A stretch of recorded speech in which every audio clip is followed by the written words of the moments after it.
So I've been working with VMware for the last year, and I can't tell you the number of times in working with them that I said, man, I wished I would have had this service back when. For example, a few years ago, I was in a meeting. My CEO walks into the room, and he says, Andy, we have some pent-up demand for business in Europe. We also have some customers looking to come on in the APAC region. Could you perhaps get additional capacity stood up in EMEA and a new facility built out in APAC in the next 45 days? So in the back of my head, I'm screaming, no. But for some reason, my mouth said, I'm sure we can make that happen. Another example, needed to add additional hosts to a vSphere cluster that we had. Okay, no big deal. We'll purchase the hosts. We'll get them installed. Comes to find out that we didn't have sufficient power in that cage. And the facility provider says, well, sorry, we're over our cooling capacity there. You're going to need to get a new cage. Once you get that new cage, you can deal with cross connects and trying to extend your storage fabric and all of that fun stuff into a new cage. I suspect many of you probably have similar stories to this. You've been trying to expand, or you have a project, timing is a challenge. I think that you'll find as we talk about VMware Cloud and AWS, that you'll see exactly what I saw, and you'll probably say to yourself, wow, this could have helped on a project I was working with or on a challenge I was facing, much in the same way that I have. So quick introduction, my name is Andy Reedy. I lead the Partner Solutions Architecture team at AWS, which is dedicated to VMware. So we work with VMware on actually designing and building the VMware Cloud and AWS solution. To make sure we're all in the right place, you are in ARC402. So in this session, we're going to dive fairly deep into how some of the actual components work in VMware Cloud and AWS. I'll start off with a little bit of a warm-up, and we'll get deeper as we go. So if you're already very familiar with how the service works, you can kind of black out for the first few minutes.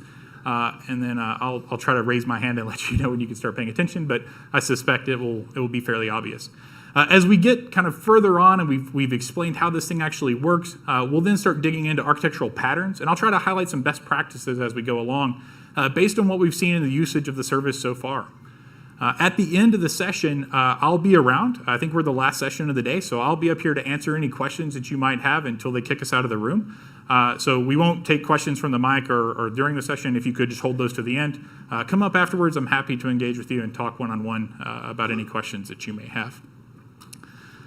All right, so to start off with, I want to talk about the software-defined data center. So if you hear me say SDDC, or software-defined data center, this is essentially the virtualization of all of the components that you have in a typical environment. So from a VMware perspective, you have ESXi, which is going to do the compute virtualization. You have VSAN, which is going to do the storage virtualization, and NSX, which is going to do the network and security virtualization. You also have vSphere, which is the management component for all of this. When we're talking about VMware Cloud and AWS, what we're talking about is the delivery of an SDDC as an on-demand cloud service. So actually being able to go into a console, click a button, and deploy a fully configured software-defined data center dynamically. And not only deploy that, but be able to scale it up or down. So VMware is actually going to manage this as a cloud service. So they're going to take care of patching. They're going to take care of ensuring that you're always running the latest version of software. They'll take care of updating vSAN, updating NSX. It's also pre-configured and installed, so you don't have to actually install these things whenever you provision an environment. It's pre-configured, very prescriptive, ready to go for you. They also have automated cluster remediation. So in this case, if a host fails in the environment, you don't necessarily have to respond to that. If VMware detects a failure, but the host is actually up and running, they'll provision a new host into that environment, be able to evacuate the existing host, vMotion all the VMs off, evacuate the storage from a vSAN perspective, and then once that host has been evacuated, they'll then kill the bad host, and you have a new host that's already up and running. So if you think about it, VMware is managing the virtualization stack. So you no longer have to deal with compatibility guides. Is this version of ESXi compatible with this version of NSX and those types of things? You also have dynamic capacity. So this is something that's really interesting and kind of changes the thought process. If you've been a VMware administrator or if you've managed VMware environments, capacity planning has probably been a lot of your job, or you probably have an impressive spreadsheet that an accountant would be jealous of, where you've had to keep track of your capacity and management. So capacity management changes a little bit with VMware Cloud and AWS. So part of the reason that customers will typically spend a lot of time on capacity management is you have to account for failure. You have to account for growth. and you're having to buy these expensive hosts, these expensive clusters. There's a long lead time to get them in place. So as a result, many customers will operate their clusters at like 40 to 50% utilization. And they do that so if a host fails, they have buffer capacity, right? They're not completely out of capacity, they had buffer there. Or if they have a department or a unit that needs to add 30, 40 VMs, you don't want to come back saying, oh, sorry, that's it for this cluster. I now need to go buy a new host. So there's always a lot of buffer capacity there. Think about how that changes a little bit. If you have VMware Cloud on AWS where you can log into this console, you can click a button and deploy a new host, automatically join to that cluster in the low double-digit number of minutes. So 10 to 15 minute time frame, you can have a new host joined to that cluster, and that capacity is ready to go, ready to use. So you're no longer dealing with a purchase order in weeks or months, making sure you have power in place for that. You log into a console, you make an API call, you click, you get a new host, and it's joined and ready to use in your cluster. So let's talk about each one of the components in the software-defined data center. So VMware Cloud on AWS runs on bare metal. This is not nested virtualization. This is not any kind of vert-on-vert solution. This is running in an EC2 environment directly on bare metal. So this is ESXi. It's nothing special, not some crazy custom build of ESXi. So this is the same ESXi that you're accustomed to using on premises. And the vSphere stack itself is very much the same and is what you would be accustomed to using. The hosts themselves are equivalent to an i3-16XL, so if you're familiar with that family of instances. So you have 36 cores or 72 vCPUs, 512 gigs of RAM, and 15 terabits of NVMe all-flash storage. And I have the asterisk there in the storage because there's an important piece that we'll talk about in just a moment on that. This also uses our enhanced elastic network adapter, so this has a 25 gig bandwidth between each of the hosts. From an ESXi perspective, you can have anywhere from 4 to 32 hosts in a cluster. And as I mentioned, you can scale that up or down based on need. So this is also something quite different. It used to be, you buy that hardware, you're living with it. You're stuck with that hardware, and you're depreciating it over 3 years, 5 years, whatever your depreciation schedule may be. In this case, you can actually buy that host on demand and pay for it by the hour. So if you have a big project, you need to scale up, you can add that. You can scale up to 32 hosts in a cluster. Also, something we announced this morning is that you will now be able to support up to 10 clusters in an SDDC. So if you think about the scale that you can achieve with this, you can have up to 32 hosts in a cluster and up to 10 clusters. The 10 clusters is coming soon. This is maintained by VMware, so VMware is going to take care of running ESXi. Because this is a supported cloud service, there are some restrictions. There's some caveats to be aware of. And I'll try to highlight those as we go through the presentation as well, as those can be very important when trying to architect and design this into your existing environment. So the first thing to highlight is you have no SSH or root access, and you have no ability to install VIBs or plugins. And if you think about it, that makes sense, right? This is a supported cloud service. It's an SDDC as a service. It'd be difficult to actually support and guarantee availability and stability of an environment if all kinds of random third-party plugins are getting installed into the hypervisor itself. All right, so from a VSAN perspective, what VSAN is doing in this case is it's aggregating the local instance storage of each one of these hosts. So normally what you would hear is, hey, if you're going to use ephemeral storage, if you're going to use that instance storage, be careful because it goes away if the host dies. So what VSAN is doing is actually aggregating that storage and providing the redundancy and replication of that data so that if a host does die, you have parity, you have data on remaining hosts in the cluster. So it's taking the number of hosts that you have in a cluster, it's aggregating that local storage. So you get the performance benefit of having this local all-flash NVMe storage, and you also have the reliability and protection of vSAN because it's providing the actual replication of data and protection of data. So vSAN has two tiers. There's a capacity tier and a caching tier. So I mentioned the big asterisk next to the 15 terabytes or tibibytes. So part of that is there's roughly 3.5 tibibytes of storage that's being consumed for caching. So this is VMware has a caching tier that data is being used for caching, which leaves you roughly about 10 tibibytes of storage available for use. And that's raw. So you can actually, from a VM storage policy, you can define how much replication you want to have. So if you have a VM that's incredibly important, you could replicate that more so it can survive multiple host failures, or if it's not that important, you could set it to no protection, and if that host goes away, where that data happens to live, then the VM will go away. But you kind of get the best of both worlds. You get the performance of that instance storage, but you get the protection that vSAN is going to provide for you. It's important to note that VSAN is the only data store option in this case, so you're not using EBS or EFS as external data stores. So the VSAN is providing a distributed data store. That's really your only storage option for this. What that means is your storage is going to scale linearly with the number of hosts that you have in the environment. So you want more storage, you add additional hosts, you get that roughly 10 terabits of storage, and depending on the storage policy that you use, that will impact what your actual usable storage is. So important takeaways there, EBS and EFS are not used. It's distributed data storage, very high performance because of the local flash storage that you're using, and that you can control the resiliency of that particular data based on VM storage policies. So NSX is providing the network and security virtualization for this. So we're going to spend a lot of time on network and security today as you're architecting this into your solution. Connectivity is a huge part of that.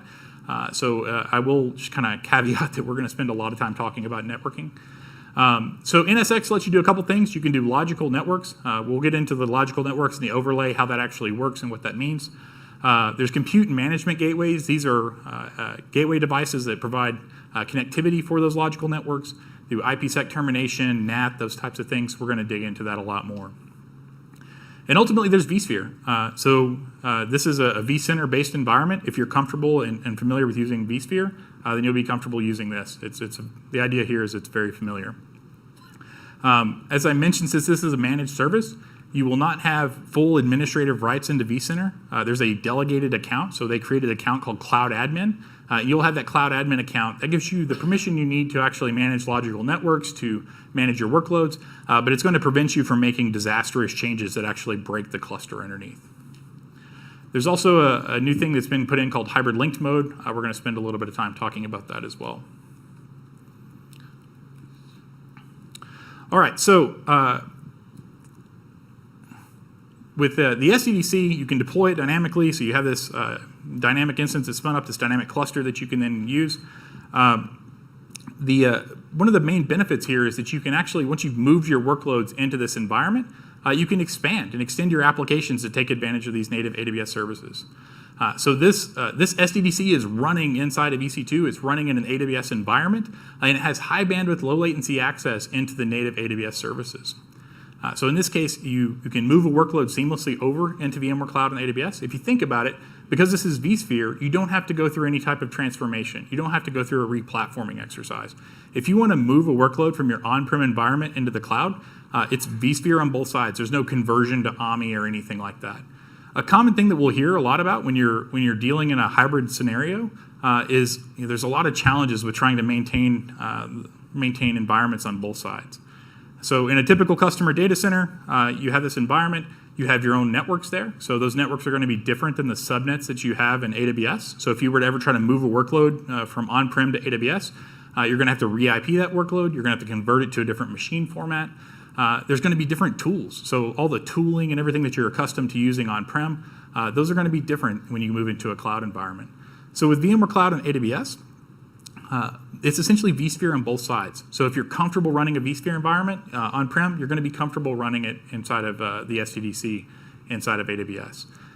So networking, tooling, the skill sets that you use, the machine formats, networking, all of those types of things are now the same on both sides. You're not having to go through any type of transformation process. I mentioned the hybrid linked mode earlier.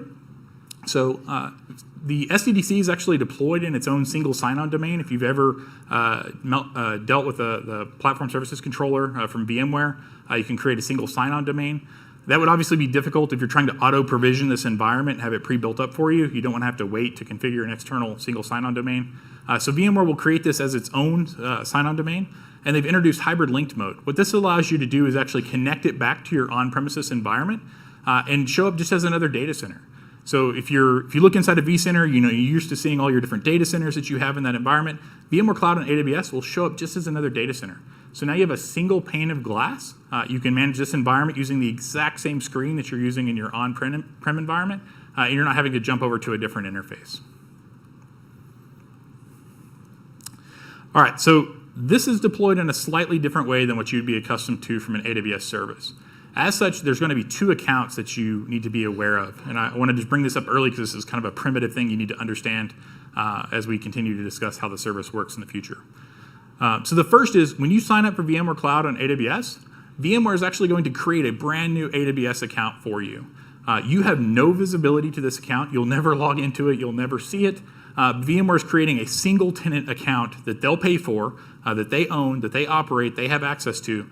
And this is going to house all of your VMware Cloud and AWS resources. So all those ESXi hosts, NSX Manager, the NSX Control Cluster, all of those components are running in an AWS account that's just for you. So this is not a multi-tenant, your hosts are mixed in with a bunch of other hosts. They're creating a brand new account on their end. It's actually using organization. So if you're familiar with AWS organizations, how you can create a child account, it's very much that setup. So they create a child account just for you to run all of your resources. And they'll pay for this and deploy all of your resources in that. So the question then comes up, well, how do I run my services, the things that I care about from an AWS perspective? So you have your customer-owned AWS account. If you want to run RDS, if you want to run Redshift, if you want to run, have S3 buckets, you'll run these inside of your AWS account. So there's two bills, if you think about it from a billing perspective. You're going to get one bill from VMware for running all of the for running all the VMware Cloud and AWS SDDC. That will be billed by VMware. And then you'll have your AWS account in which you're running all of your AWS services. The thing that we're going to do here, though, is we're going to connect these two accounts together in a very different manner than what you would typically do. And we'll walk through that in more depth as we go along.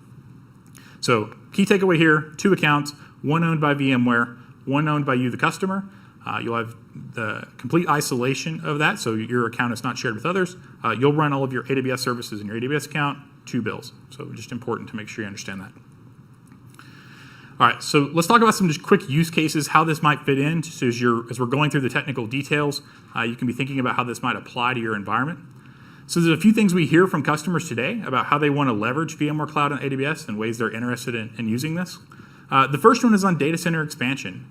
You know, I was telling you a little bit about some of my past trials of having to rapidly stand up new facilities and rapidly expand environments. So in this case, being able to actually deploy into a new region. Right now, the service is available in US West 2 and US East 1. So if you are on the West Coast and you want to deploy a service in the East Coast, you can log into the console, click a button, deploy a new environment, a vSphere-based environment in the East Coast. As VMware continues to launch this in additional regions, you'll be able to click a button, launch a VMware Cloud SDDC, fully ready to go in those different environments. This also has some interesting use cases from a disaster recovery perspective. So I don't know about you guys, but at least in some of my past companies, DR was not exactly a huge forethought. And you often took old production equipment, and you take the old production equipment, you'd recycle it, you'd use it as a disaster recovery environment, or you had a limited budget and you would spin up a very limited DR environment, and then you would hope and maybe sacrifice a stuffed animal or something that if you ever had to use this environment, that it was sufficient to actually run your production workload. I have nothing against stuffed animals. So the DR use case for this, we mentioned the minimum cluster size is 4 hosts.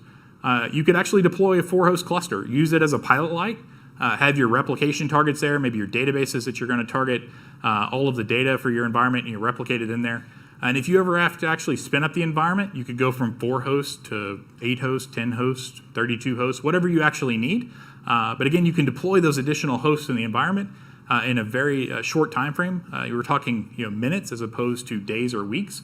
And so within minutes, you can have a fully functional cluster, rehydrate your workloads. If you combine that with something like S3, so maybe you have some of your data stored in S3 or even RDS, being able to retrieve that data from those AWS services, rehydrate your environment, some pretty interesting use cases there from a DR perspective.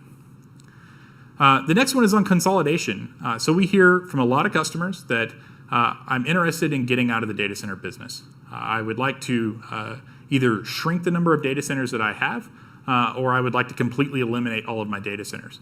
But it's going to take me a long time to move into the cloud, and that's a lot of work that I'm having to do that's not really differentiating my business. All this time replatforming and working on that is just, that's a lot of project and a lot of work that we have to do.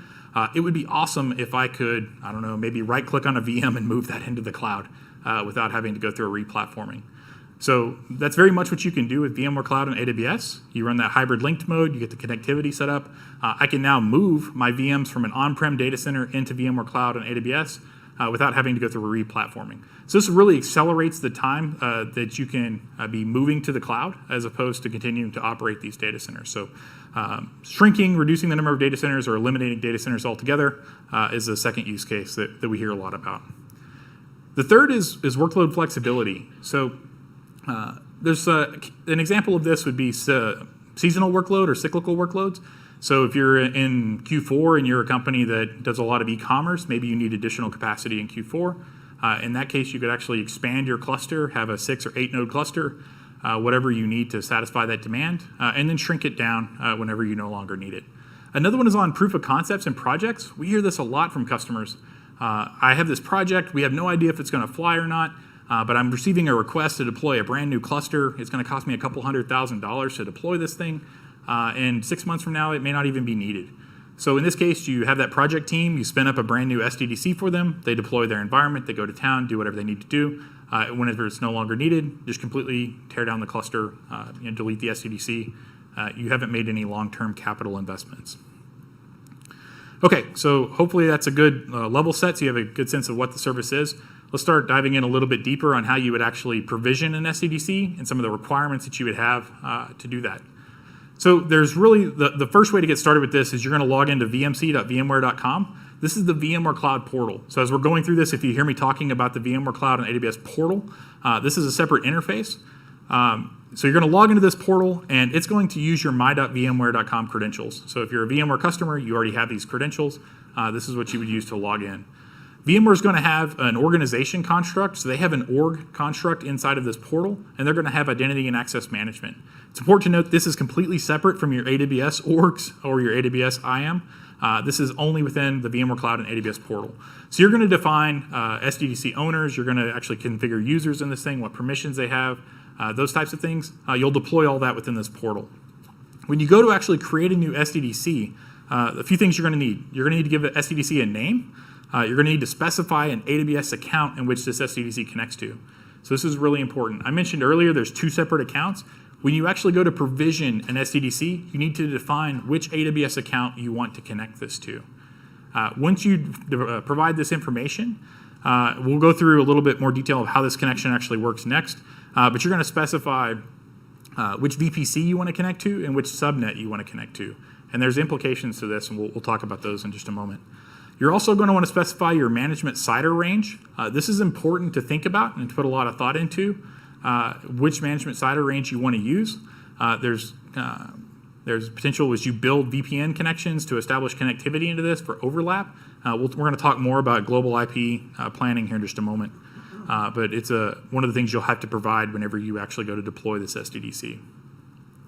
And next, you'll choose your AWS region. So as I mentioned, it's available in 2 regions today, both Oregon and Virginia. You'll need to select which one of those you want to deploy this SDDC into. Okay, so we're going to pull back the curtains and dive in a little deeper on what actually happens when you go to connect this to your AWS account. So the first thing is, you as a user, you're going to go to vmc.vmware.com, and you're going to download a CloudFormation template. You're going to jump into your AWS account with credentials that have sufficient permission to execute this CloudFormation template, and you're going to execute. When you run this template, it's going to do a couple things. It's going to create an IAM cross-account role, and this cross-account role is going to reference a managed policy. So this is not a custom policy that's created by VMware. This is a managed policy that's owned by AWS. So VMware cannot go in and change what permissions that this managed policy has. This is one of those things that comes up is, hey, if I create this cross-account role, what's going to prevent VMware from actually being able to go in and change the permission, and all of a sudden they have way more permission than what I wanted them to have. So on this, you're executing the original template. So you're actually creating this role and referencing the managed policy. And then you can inspect that managed policy to see what permissions VMware has. So once they create this cross-account role in this managed policy using this CloudFormation template, VMware can then assume that role from their management service, and that's how they'll actually interface with your AWS account. There's a few different things they need to be able to do. They need to be able to work with Elastic Network Interfaces. This is a part of the connectivity between those 2 services. They're going to need to be able to modify route tables, and we'll dig into what that looks like as we go along.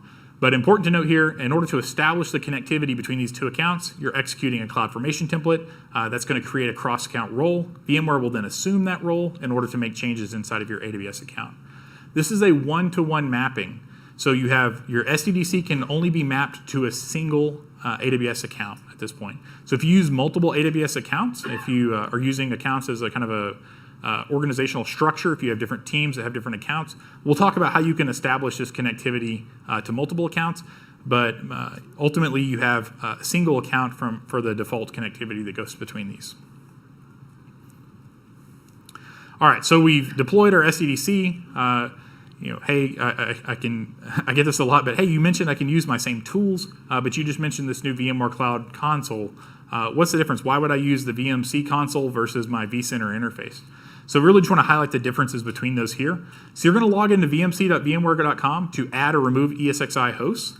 This is an interface you can go into to actually click a button, add that host, as I was talking about earlier.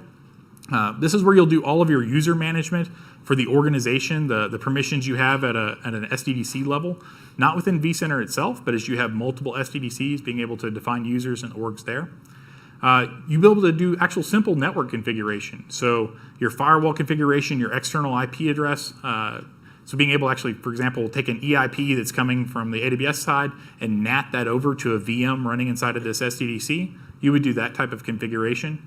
Firewalling and VPN connectivity are all done through this console interface. So if we actually have time at the end, I'll walk through the interface just briefly just to give you a sense of what it looks like. Besides that, everything else is done through vCenter. So you jump into vCenter, you can manage all your workloads, you can create and modify your logical networks, you can do all your virtual machine administration and storage policies. All right, so we're going to introduce the concept of an underlay and overlay. So this is really understanding how VMware Cloud and AWS networking works. We'll build on this as we go along, so you have a sense of how this connectivity actually functions. So in this case, I have two machines, and this is irrelevant of AWS or irrelevant of VMware. This is just basic underlay and overlay. I have two physical hosts, and on those physical hosts, I'm running VMs. And I have these logical networks. So in this case, the green bubble is logical network 1. The purple bubble is logical network 2. And in this case, on the host on your left, we have a VM that has the IP address 192.168.1.50. And on the host on your right, we have another VM in that logical network that's 192.168.1.51.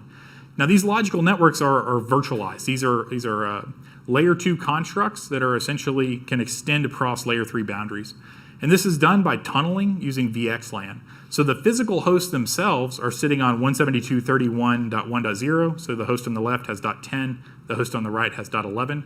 So in this case, if VM number 1 wants to talk to VM number 3, he's going to send a packet, a payload, from 192.168.1.50 to 192.168.1.51. But under the covers, what's happening is that entire frame, that entire layer 2 frame, is being encapsulated in VXLAN.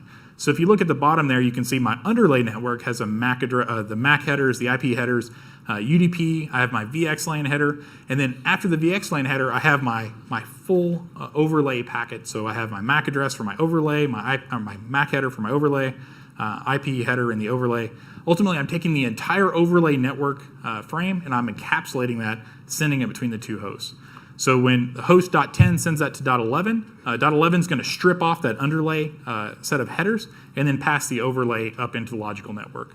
So that's how you can actually extend across layer 3 boundary. In this case, I'm showing both hosts are on the same layer 3 network. But if they were on two separate networks, I could actually extend my logical network, that layer 2 construct, I could extend that over layer 3 boundaries under the covers. This is one of the things that NSX does, so it has a lot of security functionality, but as well it gives you the ability to create logical networks, and these logical networks can then extend across layer 3 boundaries under the covers. So the reason this is important is because ultimately VMware is using NSX on top of an AWS subnet. So I mentioned that VMware Cloud and AWS is running inside of a separate account that they own and operate. So in this case, we have our VMware Cloud and AWS SDDC account. Inside of that account, they have a VPC that's been created. And then inside of that VPC, they have multiple subnets. There's more than 3, but I'm just going to illustrate 3 just for the purposes of this discussion. So they have their management subnet, they have a VXLAN subnet, and they have a storage subnet. So these are AWS subnets, and then they have those bare metal instances I was talking about earlier. So they deploy these physical hosts in this environment, and they're going to connect each one of those hosts into these subnets. So in this case, if I have a VM sitting on one of those hosts wanting to talk to a VM on another host, VMware is actually going to encapsulate that traffic in VXLAN, send it across the AWS subnet to the other host. So this gives you a lot of interesting capabilities. So the actual underlying AWS subnet doesn't see anything that's happening. So if you wanted to send multicast traffic, for example, or you wanted to spoof IP traffic on that logical network, the underlying AWS subnet doesn't see any of it. All the AWS subnet sees is host number 1 is talking to host number 2 or host number 3. It just sees the UDP traffic going between those. But the encapsulated traffic is not really paid attention to by the underlying AWS subnets. So if there's something, multicast is a great example. There's something that you couldn't do on an AWS subnet. You now have the ability to do that inside of a VMware Cloud and AWS network because VMware is ultimately encapsulating that traffic between hosts. Okay, so I have our hosts. We've put NSX on top of that. NSX is stretching that logical network. And let's talk about the actual logical networks themselves. So by default, you're going to have a couple of logical networks that exist inside of VMware Cloud and AWS. The first one is a management network. So this management network's created. It's there when you first create the SDDC, and this is where VMware is going to deploy their vCenter server appliance, NSX Manager, the control cluster. All of these things are deployed into this management logical network. There's also going to be a default customer network. So you'll see a customer logical network. This is there by default. You can deploy your workloads into it, but you can also create additional logical networks. This isn't restrictive. So if you want to make dozens of logical networks, you can do that. Think of it as like on-prem, you may have dozens of VLANs set up in your VMware environment. In the same way that you'd create all those VLANs for segmentation, you can do the same thing here in the environment, just with these logical networks within NSX. So the question becomes, okay, great, I have these logical networks, they exist in this overlay. How the heck do they get to the internet? How do they communicate out beyond these logical constructs? The answer to that is the NSX Edge, the Edge Services Gateway that's a part of the NSX platform. So in this case, we have 2 edges, one for the management logical network and one for the customer workload logical network. So these devices will do a lot of things. One is they will actually be able to provide connectivity out to the IGW that exists in that VMware account. They're going to do NAT. They're going to terminate VPN connectivity. They're going to do firewalling. You can think of them like an IGW that has a lot of additional functionality rolled into it. But these gateways are basically VMs running inside of the VMware environment. So the compute gateway is especially important. Ultimately, all of your VMware workloads are going to traverse this compute gateway to get out to the internet. So I mentioned the north-south firewalling, the NAT, IPsec VPN termination, but they also provide connectivity to your AWS account. So I mentioned you're going to have this private, high-speed, low-latency connectivity over to that AWS account. The CGW is actually what's going to be the device that routes that traffic. So a good way to think of this logically is your CGW, you can think of it as having kind of three legs. One is the compute, all the logical networks that exist inside. These are your internal networks inside of VMware. 2 is the leg that's going out to your connected AWS account. And 3 is the connection out to the internet. And while I'm only showing one logical network here, ultimately you can again have dozens of those logical networks. So let's dive in a little bit deeper on what that connection between the CGW and the connected AWS account looks like. One thing I do want to point out here is I'm showing the CGW especially, but the MGW is not connected to your AWS account. So that management gateway, it has connections to the management network and to the internet, but the management gateway does not have that connectivity over into your AWS account. So to access that management network, you're going to want to build an IPsec VPN tunnel. Or if you want to live dangerously, you can create a NAT rule to get to your vCenter server. I would not recommend that. But those are some ways that you can connect into that. Okay, so diving in on the customer AWS account connectivity. So we have a 4-host cluster. That CGW exists on host 1. And in this case, I have a customer workload running on a logical network. Each one of those hosts has an ENI connected over into your customer AWS account. You can think of this very much in the same way as RDS. If you guys are familiar with RDS, when you deploy an RDS instance, you don't actually see the instance itself show up in your AWS account, right? All you see show up in your AWS account is an ENI to provide network connectivity to an RDS instance that's running somewhere else. So this is very much the same thing.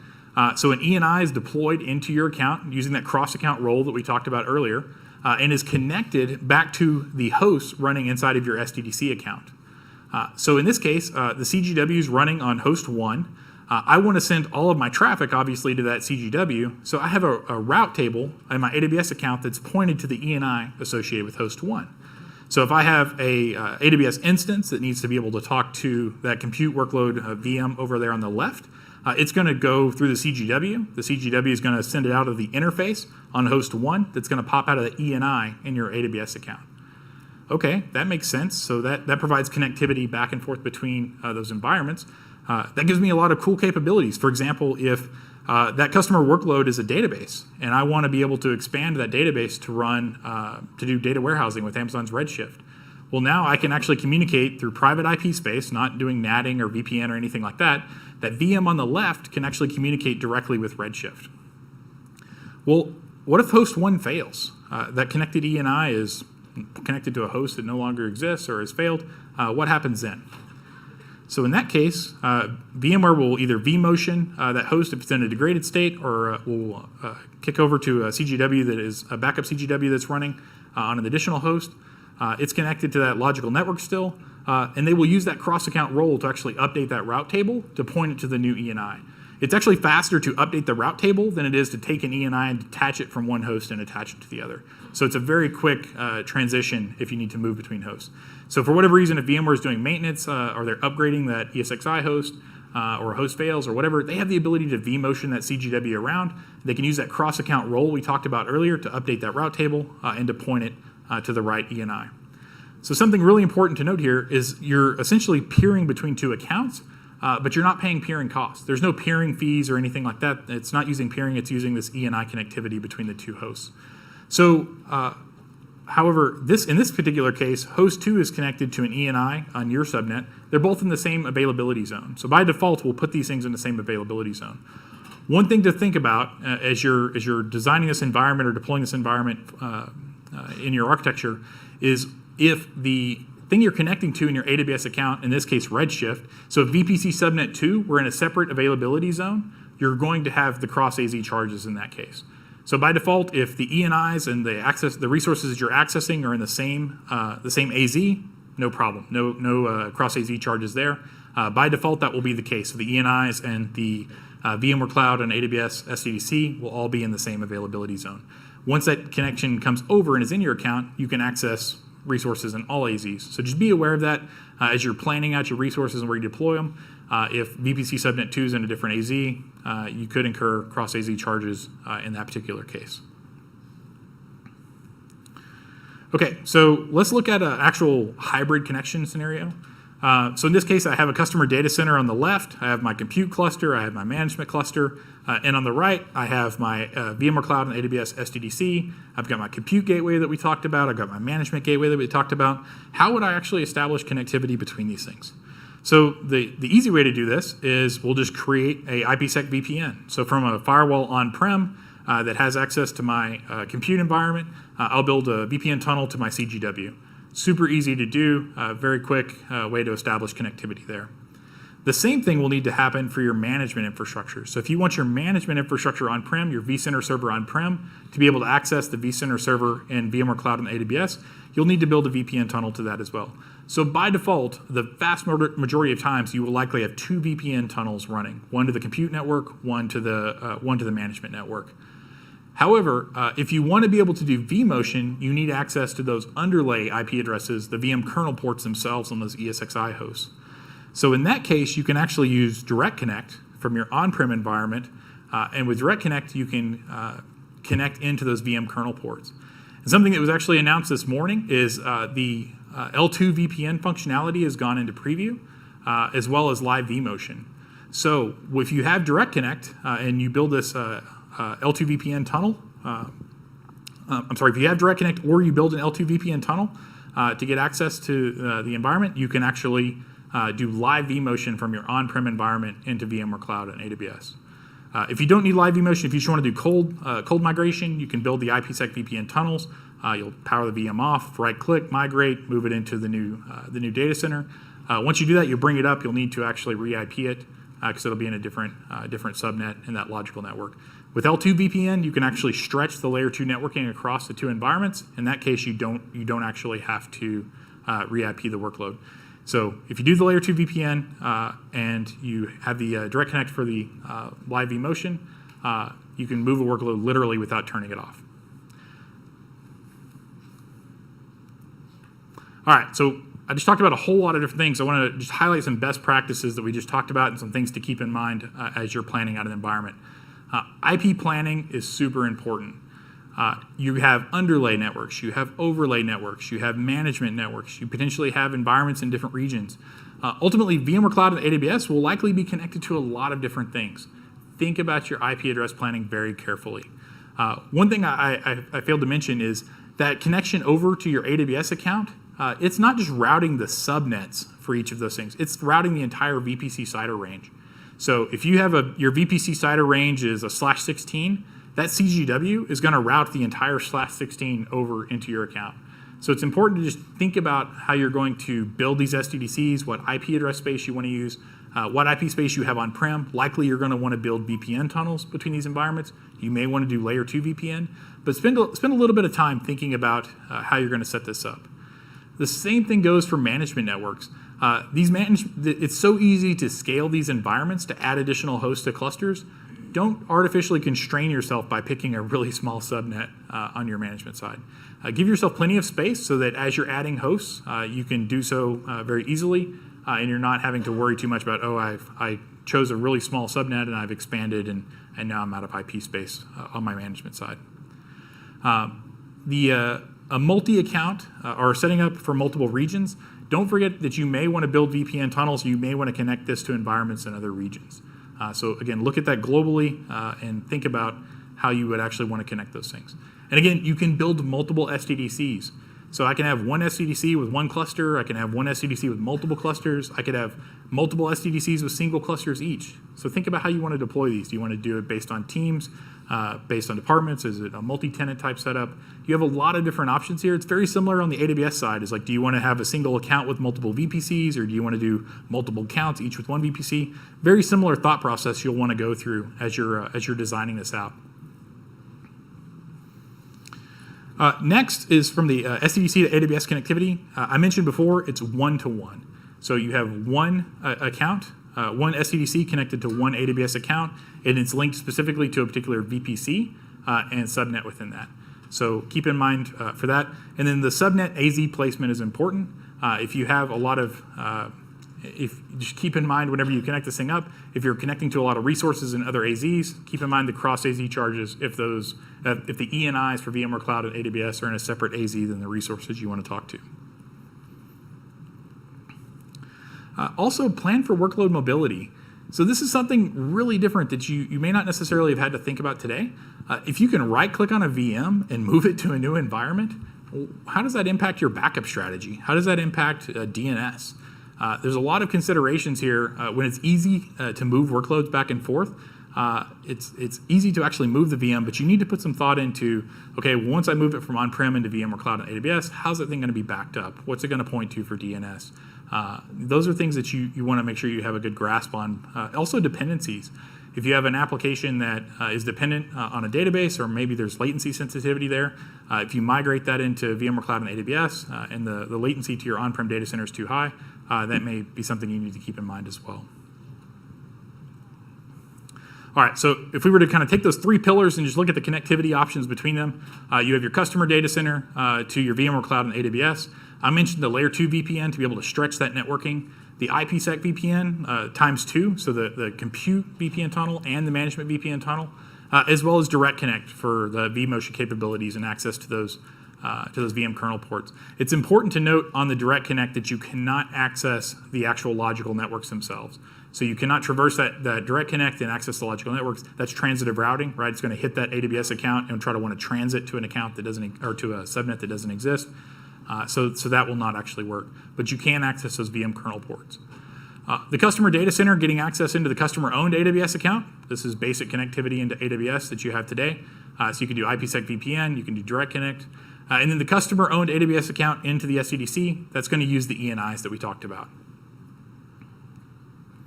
All right, so I talked about multi-account or multi-region. What does that ultimately look like? So in this case, we have a VMware Cloud and AWS SDDC. We have our connected AWS account. Those two things are set up there. But what if I have a an account that's in a different region or a VPC that's in a different region. So in this case, I have an account, a completely separate account and VPC that's set up in the Canada Central region. How can I actually connect the logical network and the SDDC into that environment? So in this case, I can actually use the VPN capability of both solutions. So I can connect my SDDC into that customer-owned AWS account via VPN. So I can do this to multiple accounts. So if I had 5 or 6 different regions or 5 or 6 different accounts, I could connect all of those over. And in this case, the actual CGW is the AWS's CGW in a great sense of irony there. So you have your applications moved into VMware Cloud and AWS. That's great. I didn't have to transform. I didn't have to do any replatforming. But the real power of this becomes in expanding your applications to take advantage of those native AWS services. So a few examples of interesting things you can do here. So I have a website that's running inside of VMware Cloud and AWS. How can I ultimately use some of the AWS Edge services to do that? For example, ALB. So in this case, I deploy an ALB. We announced a few months ago that ALB now supports IP-based targeting. So I have this logical network over here in my VMware environment. I can connect to it from my AWS account. So in this case, I can actually create an IP target group using the IP addresses inside of VMware Cloud and AWS. And I can have VMs running in that environment behind my ALB. Well, that's pretty cool. In addition to that, I can actually enable WAF on my ALB. So now I could move VMs running a website into VMware Cloud and AWS and then protect them with WAF and put them behind an ALB. They also take advantage of things like Shield, I can use CloudFront, all those types of things. But ultimately, I can extend my applications to take advantage of native AWS services using this account connectivity. Storage is another example that comes up quite frequently. So if I want to be able to connect from a storage perspective, there's a few different things I can do. S3 is a common one that comes up. So obviously, I can access the S3 public endpoint. So I'm just a VM. I'm going out through the IGW. I'm accessing the S3 public endpoint. What if I have buckets that have a policy that restrict them, and I want to be able to do those through a private endpoint? So in this case, I could actually use that cross-account ENI back over into my customer-owned AWS account, and I could use an S3 VPC endpoint to connect into a bucket at that point. So in that case, I have the VPC connectivity into S3. The same thing actually holds true with EFS. I could deploy EFS into my customer AWS account. I have my EFS endpoints that are attached to subnets. While this shows VPC endpoint, that's ultimately the same thing as an EFS mount point. So I can then mount EFS from VMs running inside of VMware Cloud and AWS. So while you can't use EFS as a data storage option, you can absolutely use EFS from your VMs. So if you want to be able to mount EFS from a VM workload and do so, you can absolutely do that. And then S3, obviously, from a public or private perspective, you can do both. DNS is another interesting use case. I mentioned that earlier. What if I have an Amazon Route 53 private hosted zone that I want to be able to connect to?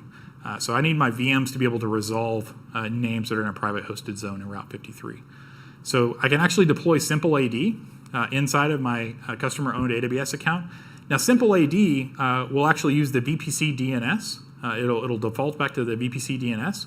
The VPC DNS is able to hit Route 53. So in this case, while from outside the VPC, I can't hit a private hosted zone directly, I can use Simple AD as essentially a brokering mechanism to be able to make that happen. This same exact topology works from on-prem. So if you have your on-prem environment connected to a VPN back into your AWS account, you can deploy Simple AD. You can put a conditional forwarder in place to conditionally forward that private hosted zone into Simple AD, and then it will resolve through the VPC DNS back into that as well. So this gives you a way to actually leverage private hosted zones both on-prem and from your VMware Cloud on AWS environment. All right, so some additional things to think about, best practices, is security, visibility, and operational auditing. You have 2 firewall control points. NSX has the ability to do firewalling on the edges, so you can firewall there. But you also have that ENI that's coming through on your AWS account. You can put security groups and update security groups on that ENI as well. So you have 2 ways to control it, one from the VMware side, one from the AWS side. So you can choose which side is best to put that on there for you. If you want to do ingress on both sides or egress on both sides, you have options to do either one. I would recommend enabling VPC flow logs. You do not have, VPC flow logs are not going to show you what's happening inside of the logical network, but for any traffic that's traversing those ENIs and coming into your AWS account, flow logs will show up for that traffic. So as the traffic is egressing or ingressing that ENI, going back over into the AWS account, you can see flow logs for that. That's a great way to actually see what traffic is coming across and be able to monitor that as well. I'd also recommend enabling CloudTrail. You have this cross-account role that's being used. It's updating route tables on the AWS side. It may be creating ENIs. Set up CloudTrail so you can keep an eye on that, potentially create alerts around that so you can pay attention to what's going on. But that gives you a good sense of visibility. That's irrelevant of VMware having access. If you have any type of third party that's integrating with a cross-account role or even different departments that are using cross-account roles, would highly recommend enabling CloudTrail in that type of situation. An important thing here to remember is treat this as a service. This is not co-location. This is not a bunch of boxes sitting off in a corner running VMware. This is actually vSphere running as a cloud service. You can dynamically scale it up and down. You can interface it with other services. You have the ability to actually match your workloads with your demand. So again, if you have 10 hosts on-prem, you don't necessarily need 10 hosts in the environment here. And they don't have to stay at whatever number you put. Actually take the time to be able to match the environment appropriately. Decide what your consolidation ratio should be.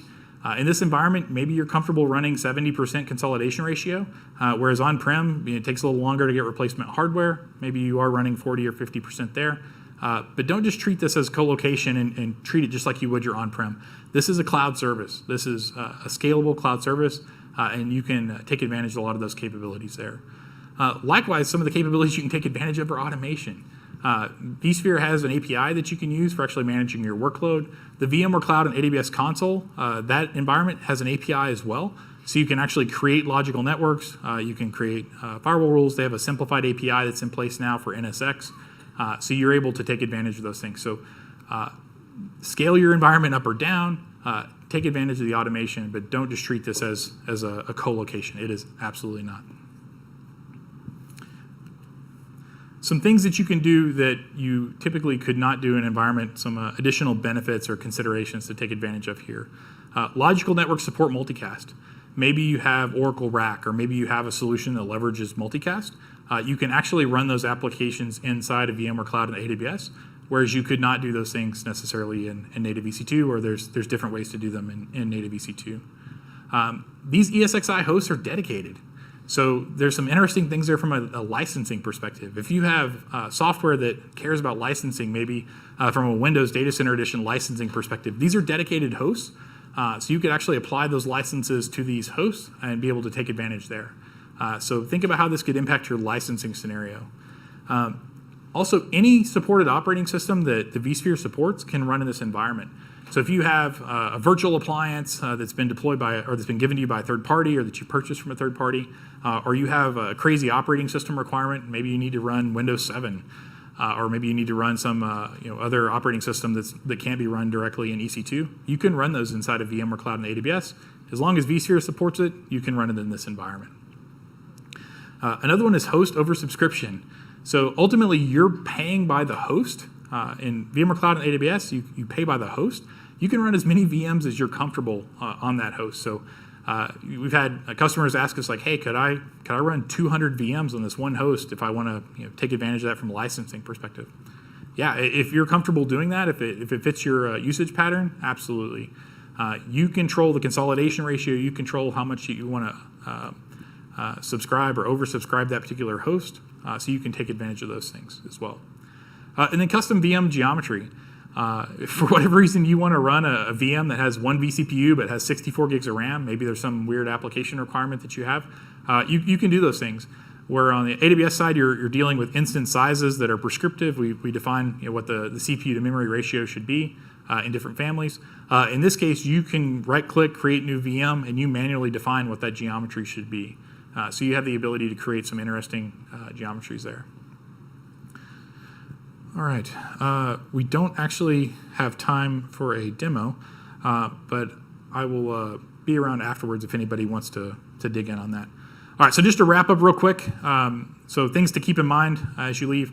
Make sure you pay attention to your IP address planning. This is going to be connected to a lot of different environments, on-prem, other SDDCs, other regions, other accounts.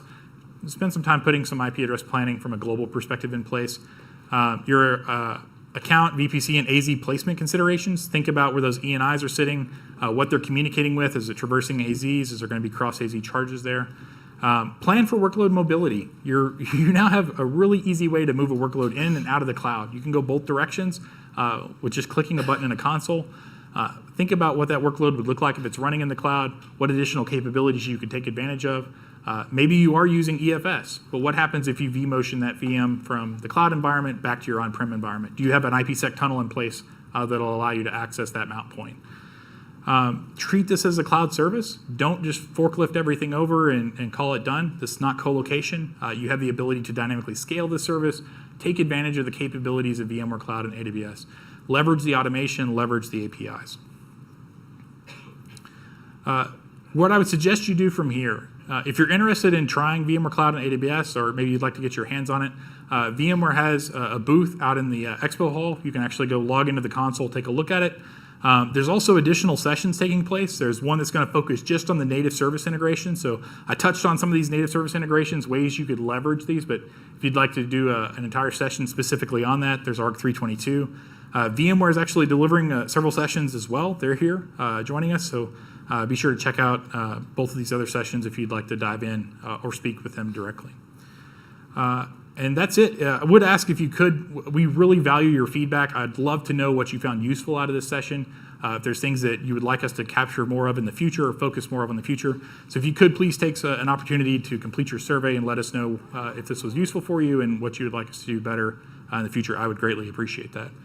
Awesome. I'll be around if you'd like to come up. I'm happy to answer any questions for you. Otherwise, thank you very much.